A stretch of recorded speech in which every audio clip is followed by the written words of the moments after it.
Looking for a Bali-inspired resort in Cotabato Province? Places to visit in Magpet featuring Sitio Mauput Family Resort located at Purok Kamatis, Barangay Pangawan, Magpet, Cotabato Province. From Kidapawan City, mahigit kumulang 1 oras lang ang biyahe para marating ang Sitio Mauput Family Resort. They offer day tour and overnight stay para ma-enjoy mo ang view at ang ganda ng lugar dito. Sa usapang rooms naman sa mga nagbabalak mag-overnight, worry no more dahil meron silang rooms good for 2 and for family na tsak kung mag-e-enjoy kayo dahil very spacious at sobrang Instagrammable talaga. Hindi lang yun mga kabiyahero, kahit Bali-inspired ng Sitio Mauput, they serving local delicacies din dito for your merienda tulad na lamang ng turon, puto maya at mga kakanin.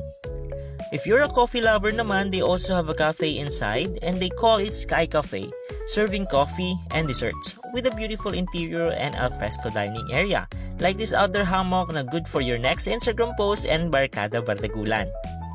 Pagkagat ng dilim and it's time to have a dinner, mabubusog na naman kami dahil Sitio Mauput is serving good foods like this family bilao, fresh fruits at marami pang iba. After naman mag-dinner, pahingi lang konti and diretso na tayo sa kanilang infinity pool, jacuzzi at isa sa mga favorite ko ang sauna. Promise guys, Sitio Mauput is more fun at night. Lalo na kung you're with your family or friends dahil mag-e-enjoy talaga kayo dito.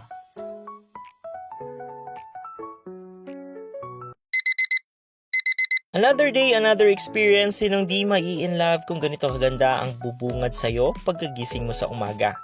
Sa di kalayuan, tanaw mo ang Mount Apo. Let's start our day with a trending floating breakfast na isa sa pinaka-highlights dito sa Sitio Mauput Family Resort that you must try. Lakas maka-Instagrammable. At syempre, di mawawala sa itinerary natin para subukan ang kanilang giant nest at giant swing na isa din sa mga perfect for Facebook and Instagram posting.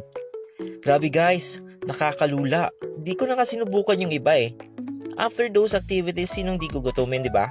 Sitio Mauput's lunch buffet is the best. Kain ulit! Grabe guys, for almost 24 hours staying sa Sitio Mauput, kulang pa para ma-enjoy lahat ng kung ano mga services pa ang ino-offer nila. Kaya kung gusto nyo ma-experience ang mga na-experience namin, this is your sign to visit Sitio Mauput Family Resort. At muli, ako inyong hopeful wonder at ito ang biyahe ko.